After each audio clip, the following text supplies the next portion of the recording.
Well, today's class is going to bring us back to what is really a great discovery in early archaeology, and that's the discovery of the biblical site of Nineveh.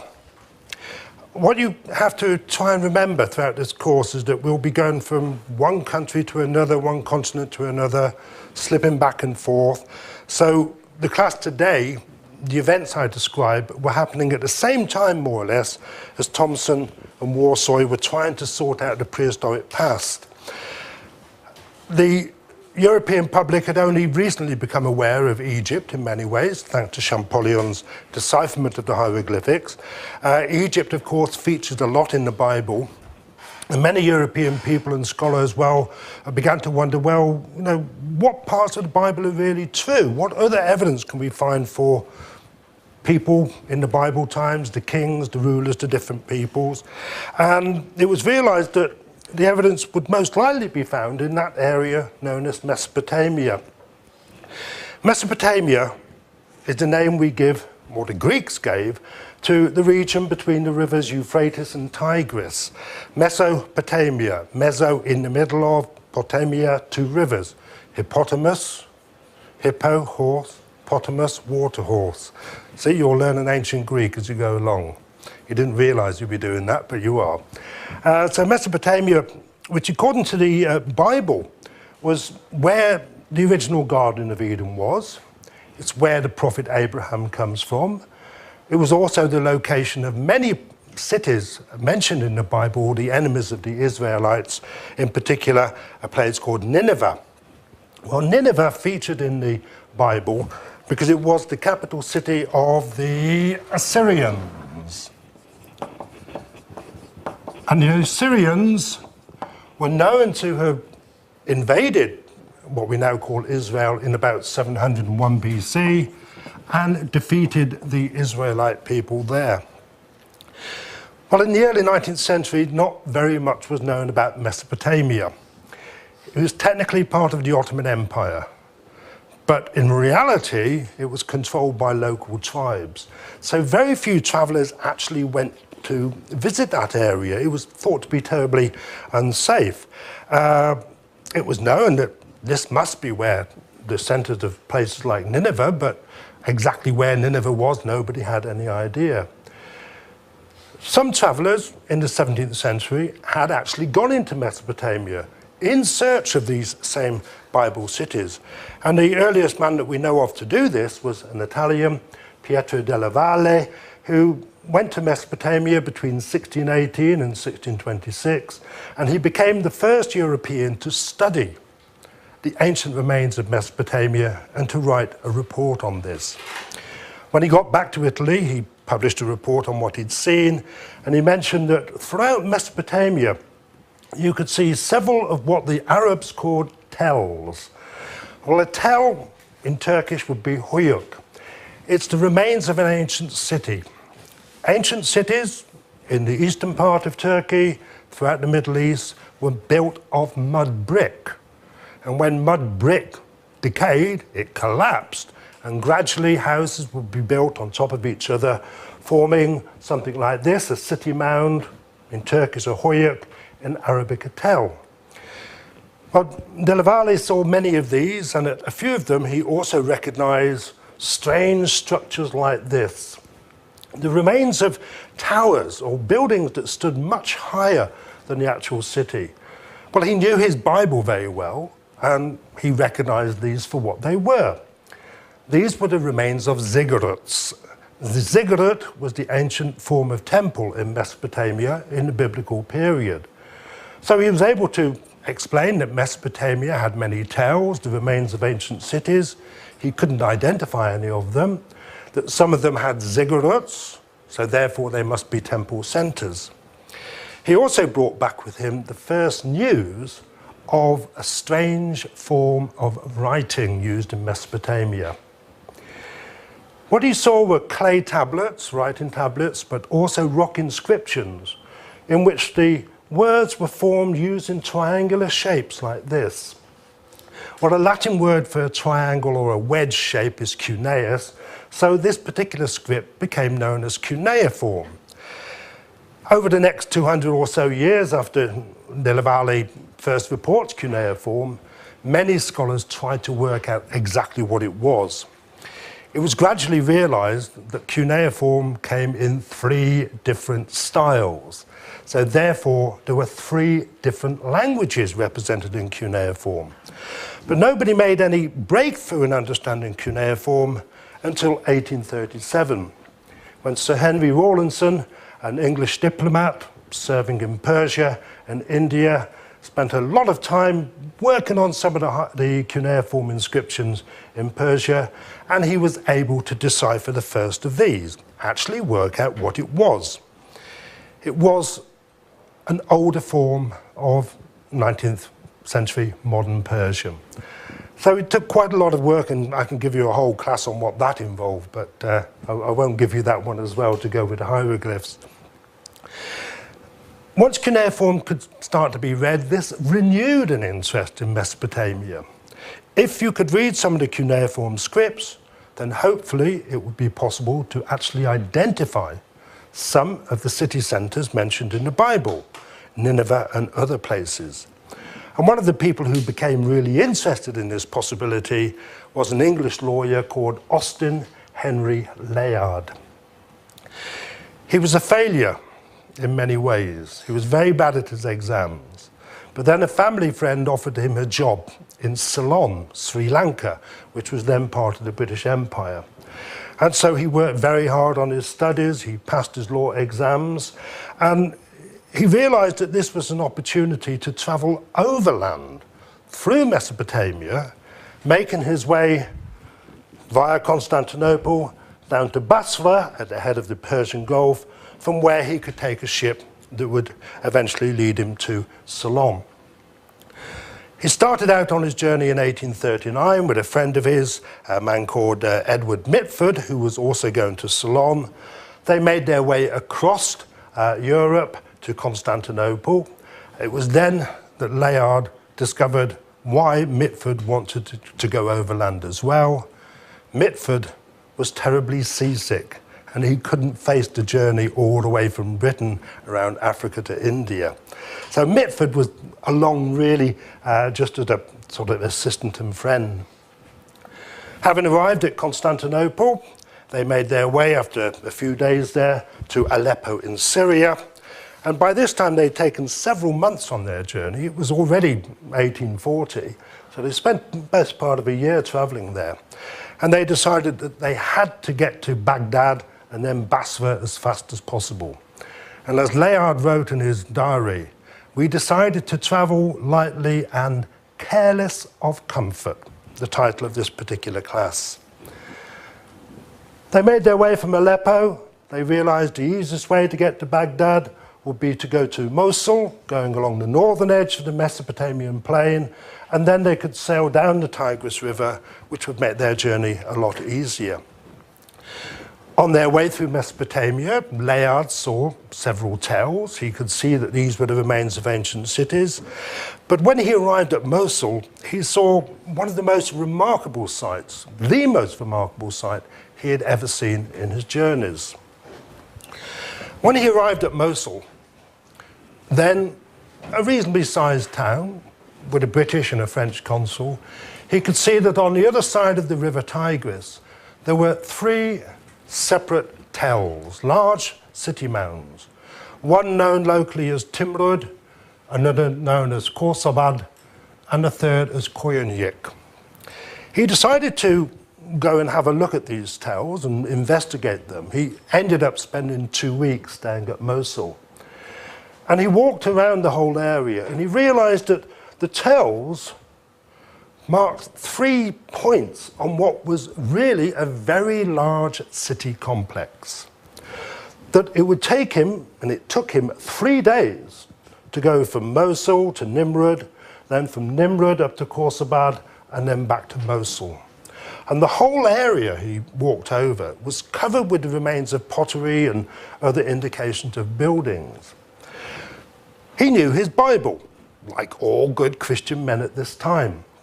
And the one thing that the Bible does say about the city of Nineveh the capital of the Assyrians, was that it was a city so large it would take a man 3 days to see everything there.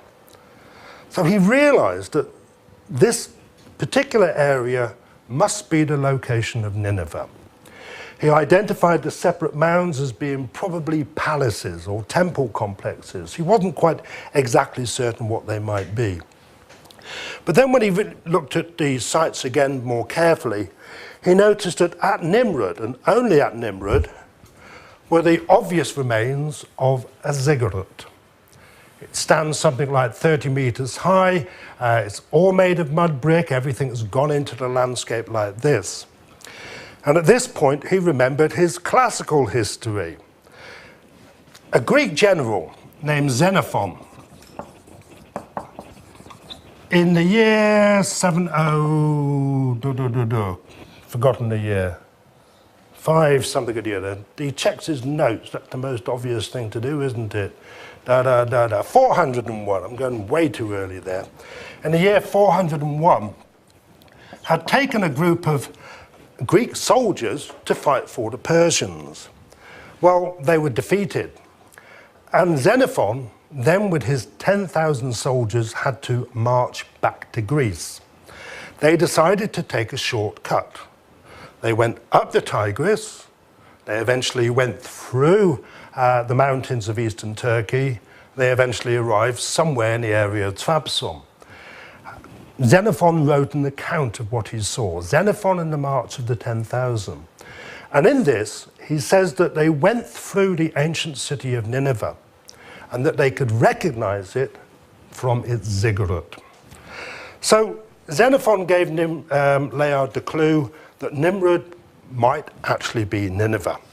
And he decided there and then that he would excavate this site to find physical evidence for the truth of the Bible.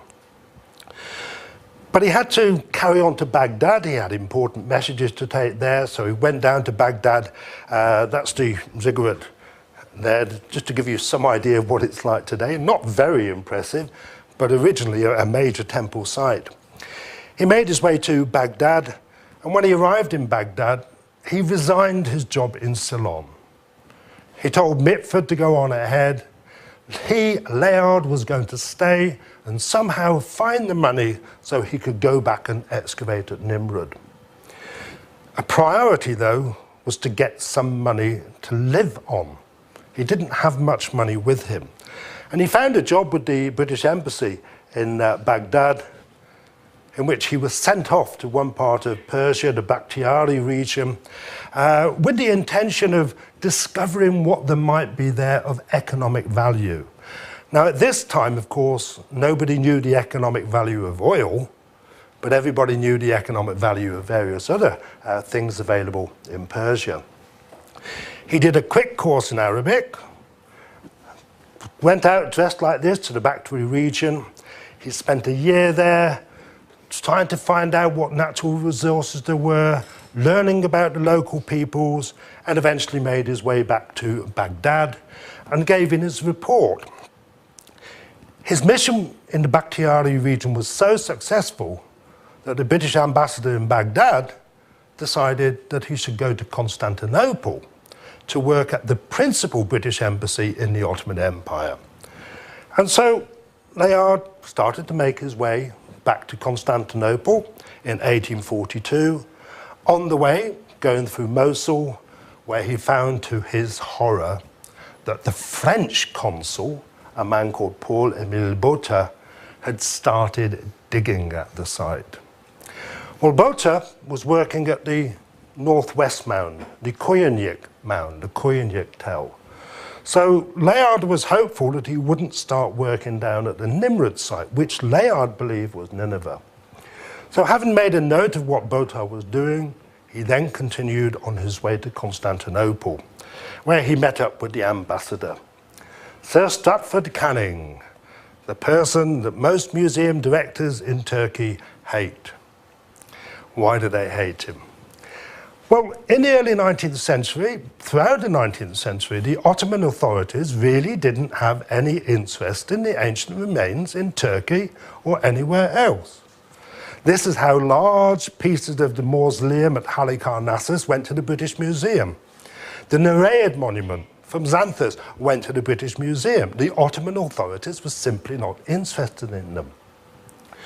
But Sir Stratford Canning, when he heard about what Layard had seen and what Layard thought might lie under the ground at Mosul or the site of Nimrud, he immediately realised, well, this might be a chance to get some even better antiquities for the British Museum. The middle of the 19th century, it's a time when it is hard to believe now in the 21st century, but this was a time when European nations were in competition with each other to collect antiquities from all over the world to create the best museums. This was seen as a public duty, as a national duty. So when Sir Stratford Canning heard that the French were already digging at the site near Mosul, he thought, I'd better get some money and arrange for Layard to go back there. Well, it took another 3 years before he actually got the money to pay for Layard to go back to Nimrud. And he told Layard, well, here's some money, I think it was 80 English pounds, something like that. Go off and do some work there. See what you can find, and if you find something really nice, I'll get some more money and I'll get an official permit from the Ottoman Sultan for you to do your work there. Don't let anybody know what you're doing, otherwise there will be big trouble. So Layard went off on his way back to the site of Nimrud with enough money to employ only 6 workmen. This is what the site of Nimrud looks like today. It looks very much as if several bombs have hit it.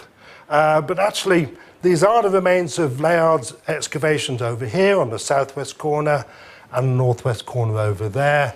And as you can see, lots of other holes have been dug into the ground by treasure hunters as well. Well, Layard arrived at the site and started to make a plan of it. And he decided at first to dig in the northwest corner of the mound. Within a few hours, literally, his workmen found a large wall with cuneiform writing on it. They cleared away a little bit more of the ground. They found eventually that this was the wall, one wall of a room that was something like 10 meters long. The walls of the room were lined with carvings and cuneiform inscriptions. And here we see Layard at work at Nimrud. I like this drawing in particular because you still use the same type of baskets for excavations in Turkey and the Middle East today, except they're made of rubber tires now. But they're exactly the same shape. The shape hasn't changed in over 150 years. But mixed in with the remains of the collapsed walls, what Layard found was the most remarkable collection of pieces of carved ivory. He recognized that some of these must have fallen from the wall proper, that originally these had been wall decorations. Well, ivory from the elephant, presumably Indian elephant ivory. So this indicated to Layard that he'd found the remains of a building that must represent something like a palace. This is a very large building, some of the walls covered with reliefs carved in stone, cuneiform inscriptions, other walls with these beautiful ivory carvings. And he could see that there was a kind of Egyptian influence in some of these carvings, which meant that whoever had lived at this site must have had contacts with Egypt as well. As he got down to the floor of the room, he began to find even more ivory carvings. He realized that these were the remains of furniture decoration. The wooden furniture had decayed over the centuries. All that was left was the ivory carving. And again, he could see clear signs of Egyptian influence in some of these, but also local Mesopotamian reliefs like this. More and more of these carvings, again, this sort of strange mixture, some of them very clearly Egyptian, some of them very clearly Mesopotamian. One piece of ivory, which probably came from the back of a chair, seemed to have been imported directly from Egypt, very badly broken, but you can see you have a cartouche there with the name of an Egyptian pharaoh in it. and other pieces of furniture decoration, again very distinctly Egyptian. So Layard now knew that the site at Nimrud, which he thought was Nineveh, was certainly a very, very important site. He realized that what he'd found was a royal palace. He did some work on the other side of the site as well, and then he discovered the remains of yet another royal palace. Again, he found the remains of a very large building, the walls of the building decorated with relief carvings like this. So you have, for example, an Assyrian king there going hunting, one lion in front, one lion coming from behind, an Assyrian king making a sacrifice there. These carvings were often covered with cuneiform writing. But unfortunately for Layard, this cuneiform writing had not yet been deciphered. There were 3 types of cuneiform writing, 3 different languages. And in 1842, only one of these had actually been properly deciphered. This was in something else, another language altogether. But all the evidence was quite clear. What he found was the remains of royal palaces. He could broadly date them to the Assyrian period from the style of the carvings, the hairstyles, remarkable decoration, beautiful detail of the beard. I love this one with the man coming in with 2 pet monkeys like that. So he knew he had something really very important at Nimrud. Well, we now know that this was the palace of somebody called Ashurnasirpal. So that's why I put his name in brackets there. But this is just another set of reliefs from that same palace site. And that's the detail of the one we saw earlier of Ashurnasirpal going hunting. Well, he decided that these had to be sent off to the British Museum. But before doing so, he then started to do more work in the palace area and found something even more remarkable. And that was that the entrances to the rooms in the palace, the main entrances, were marked by enormous statues, 3 meters, 4 meters high, showing a human head on the body of either a bull or a sphinx. These were extraordinary discoveries, which also he decided he must go back to the British Museum. And I stressed this point, they had to go back to the British Museum because that's what the palace site looks like now, with no reliefs at all on the site. In the last season of his work there, in 1842, 1845, he found this remarkable object as well. He considered this to be potentially the most important document from the site. Because what it showed, it was carved out of a black stone, and on each side there were a series of relief carvings with cuneiform inscriptions beneath which he couldn't read. But what they clearly showed was the surrender of foreign kings to the Assyrian ruler. So in here, for example, you have the Assyrian ruler. Notice the little umbrella held up behind him to keep the sun off his head. And the Assyrian ruler is greeting the foreign king who's bowing down before him, one of the court officials bringing in that particular ruler. He thought that this might be one of the most significant discoveries from the site because he could recognize that it told the story of 5 foreign kings who had surrendered to the Assyrian king. So therefore, if the cuneiform inscription could be deciphered, he could learn more about Assyrian history. The upper registers of the stone show quite clearly scenes of surrender, because we have slaves here carrying various goods, tribute, gold, silver, wheat, all sorts of things like that to the Assyrian king. Well, Layard then set about removing the objects, the larger objects from the site to send them to the British Museum. It took a lot of work to actually decide exactly how to do this, a lot of manpower. He's doing this secretly. Technically, nobody knows he's working there. He doesn't have a permit. But he's had enough money to pay the local tribal ruler to do what he wants. So here we see one of the bull-headed statues being taken out of the doorway. You can see the reliefs in the background, more cuneiform inscriptions on either side. And this wonderful drawing showing how the statue was then taken from Nimrud. There's the ziggurat. You can see the tell quite clearly to the River Tigris.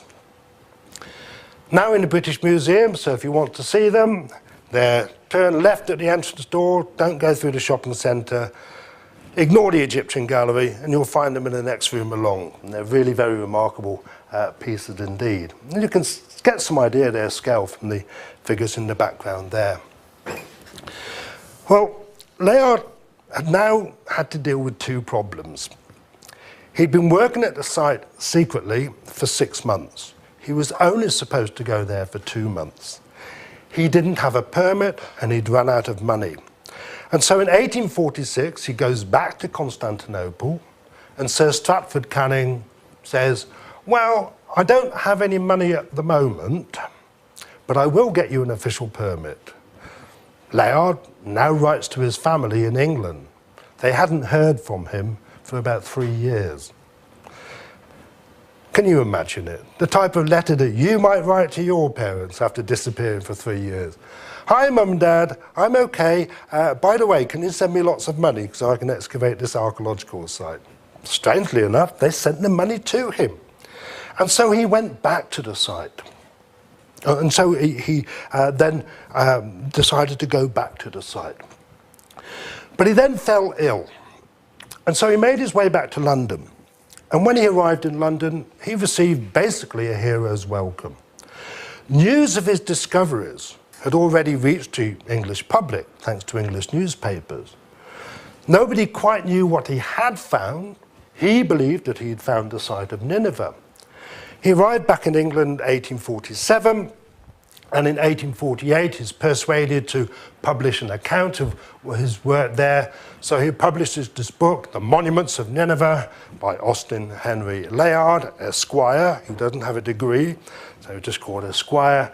And it's filled with all these wonderful reconstruction drawings of what the palace rooms would look like. When Layard excavated the site at Nimrud, you could still see the remains of paint on some of the walls. So he knew that the reliefs had originally been painted in realistic colour. Now they're a horrible sort of grey, basic grey colour. But he could also see that the walls must have been decorated in high colour as well, in addition to be decorated with ivory carvings as well. So he arrives back in England. He published his book, Nineveh and Its Remains. He really becomes the most famous person of the time. The book was reprinted 3 times in 1 year. And it became one of those books that everybody had to read just so that they could say they had read it. You know, you were considered completely ignorant if you hadn't read this book on how Layard had discovered the remains of ancient Nineveh, the city mentioned in the Bible. Well, 1848 is when this appears. Layard goes back to Constantinople, leaving behind his wonderful reputation, his carvings, the carvings he'd taken from the site are beginning to arrive there so people can actually see how the Assyrians lived. And when he gets back to Constantinople, he receives a little bit of a shock. Henry Rawlinson had deciphered the second of the cuneiform languages.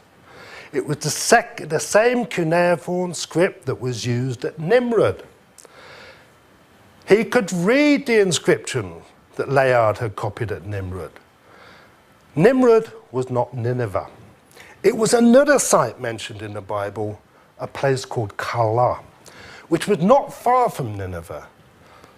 But Layard, of course, was terribly disappointed. He's just made this enormous amount of money and reputation discovering Nimrud, publishing his finds from Nimrud, claiming this was Nineveh.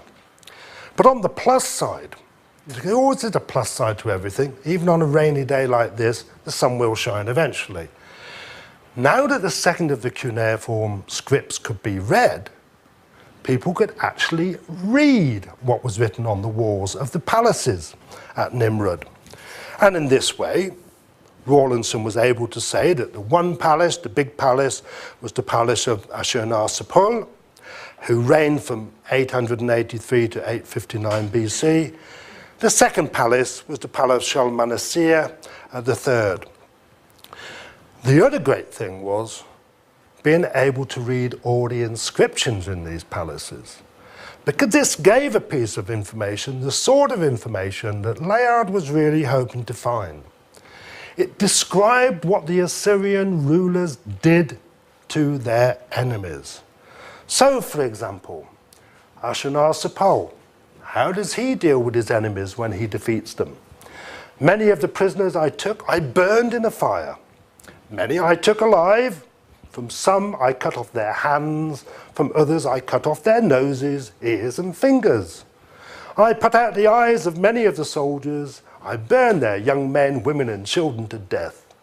I killed the nobles who had rebelled against me and spread their skins out on the piles, on pieces of wood. Horrible, isn't it? But this is exactly what the Bible said the Assyrians used to do. So, more proof coming to light that the Bible stories were true. Well, that's how Ashurnasirpal deals with his enemies. What about Shalmaneser? I slew 14,000 of their warriors with the sword. I brought destruction on them. I scattered their bodies far and wide and covered the plain with their bodies. With my weapons, I made their blood flow down the valleys of the land. The plain was too small for their bodies to fall. The wide countryside was used to bury them. With their bodies, I built a bridge over the Arantu River, the river Orontes. So again, you know, these are people who are mentioned in the Bible, mentioned in Greek histories as well. And the Bible talks about the type of thing the Assyrians did when they defeated people. So now it's possible to read the inscriptions, more proof coming that the Bible stories, or at least some of them, might be true. Layard, meanwhile, is sitting in Constantinople, waiting to get some more money to go back to the excavation. Eventually, some money comes from the British government. The British Museum agrees to help support him. And in 1849, he is made the head of the British Archaeological Mission to Mesopotamia by agreement with the Ottoman Sultan, and he can take back or send back to the British Museum whatever he wants to find. Well, he now knows that Nimrud cannot be Nineveh. He's had a look at the work that Botha has done at the site of Koyunjik. Koyunjik is a much bigger tell than the Khorsabad site. So he decides that, well, the Bible says that Nineveh is by the river Tigris. Xenophon says it's by the river Tigris. So this is much more likely to be Nineveh, now that we know that that is Kahal down there. He starts working at the Koyunjik site with something like 100 workmen altogether. It's a massive earthen mound made of mud brick, basically, collapsed mud brick. It stands something like 20 meters high. He knows it will take him a long time to dig down into the mound, and so he decides to dig tunnels into it instead. This is what the surface of the mound looks like. You can't really get a proper idea, but you can just get some idea of the buildings over there, just how high the actual mound is. That's what the mound looks like from Mosul itself. So he starts working on the site. He makes a plan of the visible remains. He sees the site of what might have been a ziggurat, but he's not entirely clear about that. And then he sets his workmen to dig tunnels through the site. He doesn't actually excavate it from the top down. They tunnel their way through. And immediately, they start to find the remains of what is clearly a palace. Rooms lined with the same type of reliefs that he'd seen at Nimrud. So, ivory furniture, or the remains of ivory furniture he finds here. He knows he's working in a palace again. Then he starts to make even more interesting discoveries. There are the remains of human-headed bull statues, but the heads have been broken off and the statues are damaged by fire. So he now realizes that this palace must have been destroyed in a major fire. Well, that's what that statue looked like when it was found by Layard. That's what it looks like. Now you can see how the whole of the statue is crumpled up, been burnt off in a fire. The statue on the other side, fortunately, has survived quite well. So he thinks this might be it. This is a big palace. When he starts to look at the cuneiform inscriptions, he finds that they are written in the first of the cuneiform scripts, so they can be read. And this allows him to identify this site as being the palace of Sennacherib I. Sennacherib I. He is named in the Bible as the ruler of Nineveh and Assyria.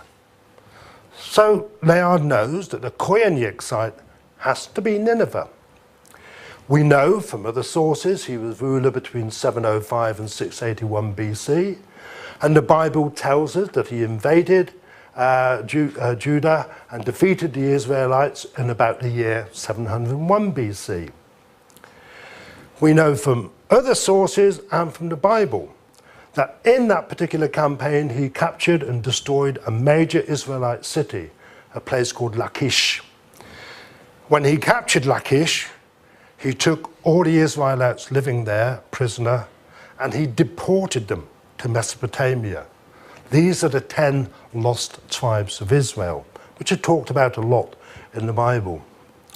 From other sources, we know that the campaign against the Israelites was just one part of a major war that Sennacherib I fought in that region and which lasted until 691.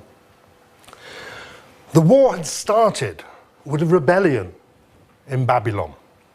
The people of Babylon rebelled against him. He captured Babylon and then went on to defeat the friends of the Babylonians, people known as Chaldeans and the Elamites. He then decides to invade Judea, or Judah as it was then called. He even attempts an invasion of Egypt. And the invasion of Egypt is mentioned in Egyptian records. So this is known about from the Egyptian records, which were deciphered, of course, by Champollion only 30 years or so, 20 years or so before Layard's work at the Koyunjik site. In 689, the people of Babylon rebelled against Sennacherib, and he destroyed the site, even though it was one of the most important religious centers of Mesopotamia. This caused many of his subjects to turn against him, and in the end, he was murdered by 2 of his sons, who then destroyed the palace and the city of Nineveh, which explained to Layard, of course, what he had found. Fire-damaged reliefs, fire-damaged statues. But Layard now knows he is actually working in the palace of a person mentioned in the Bible. We could name that person of Sennacherib. Well, even though the palace of Sennacherib they is still careless of comfort, drawing inscriptions at Koyunjik. Even though the palace had been very badly damaged in this fire when the 2 sons murdered their father, he was able eventually to complete a plan of it and understand something of its structure. It measures 503 by 242 meters. It was built basically of mud brick, but the mud brick stood on top of a platform of solid rock which had been brought to the site. He calculated that something like 160 million mud bricks were used in its construction, and that the palace must have stood something like 22 meters above ground level. He found 71 separate rooms, 27 of them, 27 with doorways entered by these human-headed build figures. And almost all of the rooms, of course, were filled with these beautiful carvings. Well, we do actually know something about what the palace originally looked like, as I'll come back later. But the reliefs that he found inside the palace, he calculated that if you put them end to end, then this would stretch for a distance of something like 3 kilometers. All these beautiful reliefs. The reliefs were eventually taken back to the British Museum. Very badly fire damaged, so Layard only sent the best examples back. But they give us a wonderful picture of Assyrian life, Assyrians at war, and the cuneiform inscriptions tell us even more about the Assyrians. Well, these are some of the reliefs as they're displayed in the British Museum today. That's what the rooms where they came from look like today. Mud brick walls held up by these pieces of stone, so basically not surviving too well. Well, the reliefs give us a beautiful view over not just everyday life, but the appearance of Nineveh. So, for example, we have this scene identified by a cuneiform inscription as representing Nineveh. You've got a hunting scene taking place outside. Here we see the defences of Nineveh with one of the gate towers there. And behind it, what has to be the royal palace, because you've got representations of these human-headed bull statues on there. In fact, the reliefs are so good and they show so much detail that somebody called Saddam Hussein decided to rebuild part of the site. So if you go to the site today, if you make your way to Mosul, and it's perfectly safe around Mosul and Erbil, honestly, very safe. The Bill Kent Orchestra goes to Erbil 3-4 times a year. So you'll be okay there. So you have this reconstructed or restored gateway, courtesy of Saddam Hussein. The reliefs show us how, for example, these enormous 3 to 4 meter high statues, human-headed statues, were brought from the stone quarries several kilometers away from Mosul and then set up to decorate the site. Well, this is one of the reliefs that actually shows one of these statues being taken back by workmen to the palace site. You can see it's very badly fire damaged. We're only looking at one part of it, but you can just see one of these statues here with 4 of the organisers, the managers, saying what needs to go where. If we look at a drawing of the actual relief, it will become much clearer. This is the part we were just looking at, where you have the statue on a sledge being pulled by slaves, as we now know, a group of soldiers watching what's going on, men bringing down earth from the hill to help make a ramp for the statue to be pulled up. And there's Sennacherib up here, underneath his umbrella, actually watching what's going on. Perhaps the most remarkable of the reliefs, though, are those that show the Battle of Lachish, again identified by the cuneiform inscription there.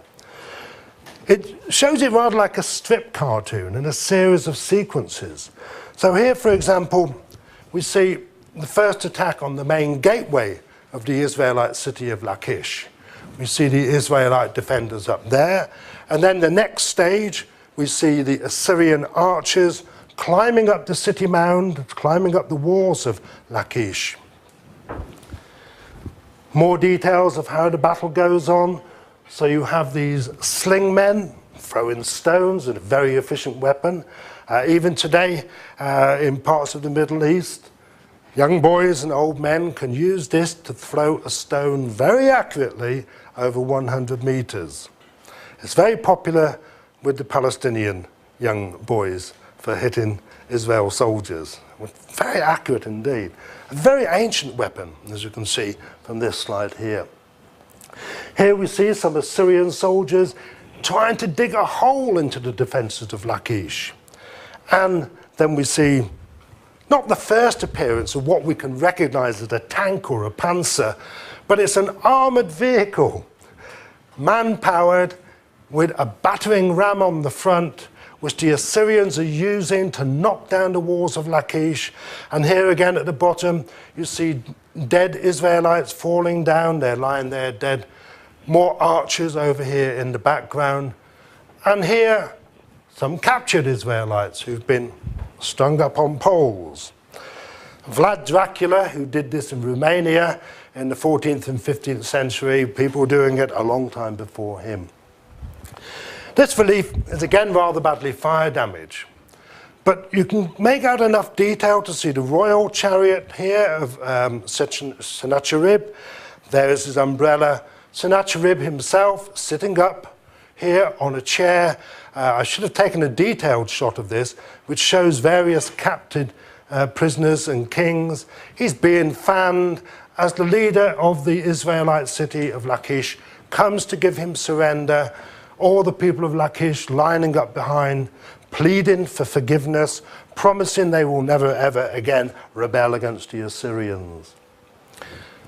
Then what follows are the scenes after the Battle of Lachish.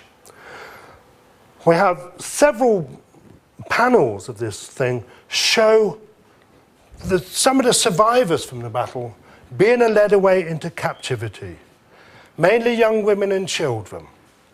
But they're taking with them various things: gold, silver, bronze, wheat, food. All of these things are now being taken back to Nineveh. This is what we call booty. And you have a detail on the left-hand side, on the right-hand side there. Booty always makes you smile, you see, because it makes you rich. Gold and silver, booty. And you have that beautiful detail over there. Then we see what happens, Assyrian fashion, to the warriors. Some of the warriors are basically stuck on a pointed wooden stick like this. This is a method of punishment which Vlad Dracula of Romania used very often. It's called impaling. Some of the nobles get a slightly different treatment. They are stretched out and tied down to the ground, and then their skin is removed while they are alive.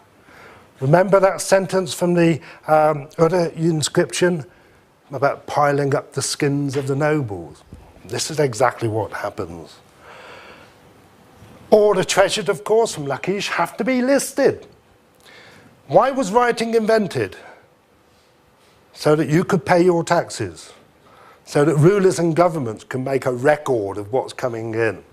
And here we see two Assyrian scribes or writers making a record of the different objects captured at Lachish. Now going back to Nineveh, we see a collection of bows from bows and arrows there. These are probably bronze vases, bronze cooking pots, swords, other items that we can't properly identify. And right at the end of this collection of reliefs, of course, we have party time. Sennacherib sits down with all his rulers, bring on the musicians like this, and let's celebrate our major defeat, this defeat of the Israelites. Well, this was absolutely a wonderful series of reliefs. And as you can imagine, many of these, and as you've seen, many of these did make their way back to the British Museum. But in the very last days of the excavation, Layard found what is in many ways the most important discovery of the whole site. One of the walls, showing the battle scenes of Lachish, had an inscription in cuneiform. And it says how Hezekiah, a Judah king, from Jerusalem, the royal city. Stands for a city, Ursalium, the city of Jerusalem, surrenders to the Assyrians. This is what is reported in the Bible. This inscription was the first independent evidence for any of the rulers of the Israelites, apart from the Bible. So, this is a very important inscription. But even more was to come, because one of the rooms was found to contain a collection of clay tablets. And Layard recognized that these were probably the royal records of the Assyrians. These actually give us Assyrian history, as the Assyrians saw it.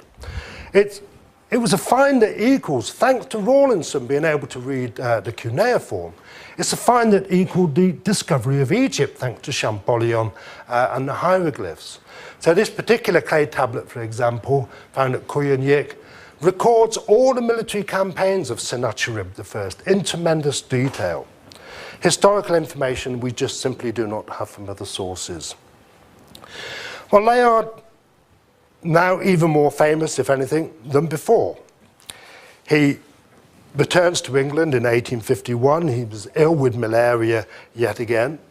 He arrives back in England, heroes welcome, the man who has discovered the biblical city of Nineveh. He was the man who everybody wanted to meet. Everybody wanted to take out for dinner and things like that. He writes another book, Nineveh and Babylon. He did a bit of work at Babylon, didn't find very much. Wonderfully illustrated here with his reconstruction drawing of the palace of Sennacherib, showing those bull-headed figures, human-headed figures, just like on the relief carvings there. He points out in this book that Koyunjik is actually the site of Nineveh, not Nimrud. That the three towers at Mosul, Khorsabad, Nimrud and Koyunjik, would take 3 days to walk around, which is what the Bible says about Nineveh. This was really a tremendous piece of publicity and writing as well. Layard had an amazing gift for writing in a way that people could understand, but it was very evocative. It made all these things come to light. Londoners could go to the British Museum and see carvings of the Assyrian kings named in the Bible, hunting, having a party, defeating the Israelites. Everything made Bible history, or at least part of it, come alive. It's a wonderful discovery in that way. Well, Layard had discovered, basically, a civilization that was only recorded in the Bible. He made it come alive. But in 1852, instead of deciding to go back to work at Koyunjik, the British Museum wouldn't give him any money. The British Museum are very good like that. They did the same thing to Belzoni. He became a politician. He then went on to actually serve as a diplomat in Constantinople. He never went back to Nimrud. He never went back to Koyunjik or Mosul. That was the end of his archaeological career in many ways. He took no interest in archaeology, as far as we know, after 1852, except in 1857. In 1857, Rawlinson deciphered the third cuneiform script. He was able to read the language on the black obelisks found at Nimrud. He could identify the obelisk as having been put up by Shalmaneser III. But in many ways, what was even more exciting was that he could read the cuneiform on this particular panel. And it says, Jehu, son of Omri, surrenders to Shalmaneser. There is only one Jehu, son of Omri, known of in the historical record. Jehu, son of Omri, was the king of Israel in about 850 BC. So for the first time ever, and in fact the only time up to today, we can actually look at what an Israelite king looked like, as you can see in more detail there. This, of course, was exactly the kind of thing that Layard had hoped to find when he started work at Nimrud, thinking it was Nineveh. The discovery was made very early on, but it wasn't until 1857 that this was actually revealed for what it was. So, Sir Austin Henry Layard, I think really is one of the great discoveries in archaeology. Not an adventurer, he doesn't go out like an Indiana Jones or something like that. But rather like Champollion, the work of Champollion on hieroglyphs, he brought to life an ancient civilization which was only otherwise recorded in books written by other people. Okay, all right, that's enough for today.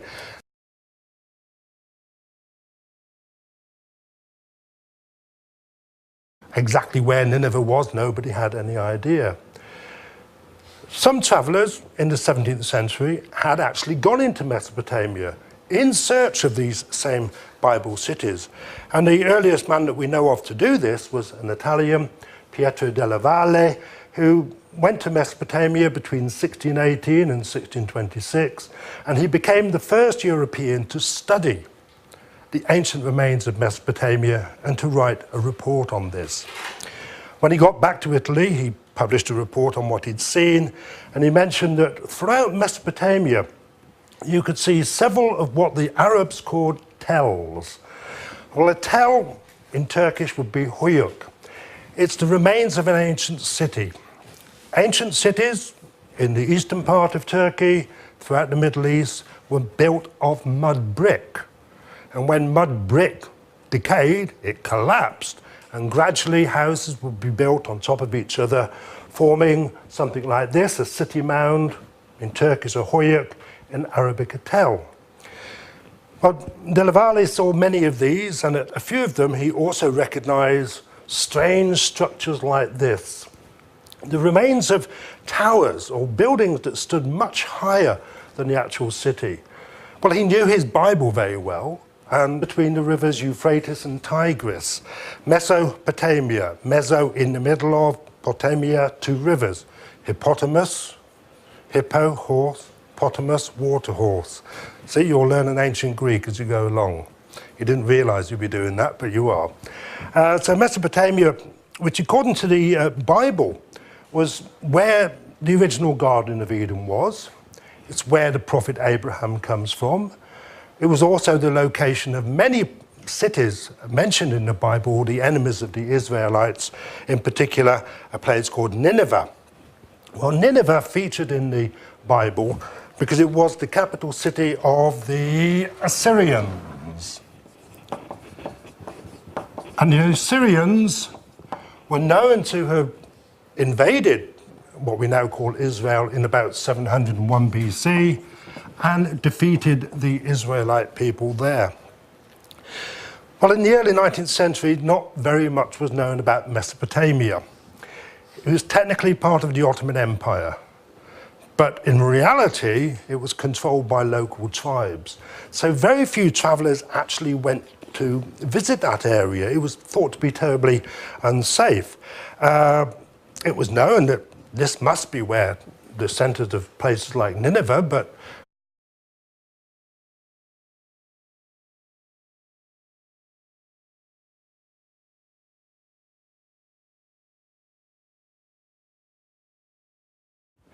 well, today's class is going to bring us back to what is really a great discovery in early archaeology, and that's the discovery of the biblical site of Nineveh. What you have to try and remember throughout this course is that we'll be going from one country to another, one continent to another, slipping back and forth. So the class today, the events I described, were happening at the same time, more or less, as Thomson and Warsaw were trying to sort out the prehistoric past. The European public had only recently become aware of Egypt in many ways, thanks to Champollion's decipherment of the hieroglyphics. Egypt, of course, features a lot in the Bible. And many European people and scholars, began to wonder, what parts of the Bible are really true? What other evidence can we find for people in the Bible times, the kings, the rulers, the different peoples? And it was realized that the evidence would most likely be found in that area known as Mesopotamia. Mesopotamia is the name we give, or the Greeks gave, to the region. He recognized these for what they were. These were the remains of ziggurats. The ziggurat was the ancient form of temple in Mesopotamia in the biblical period.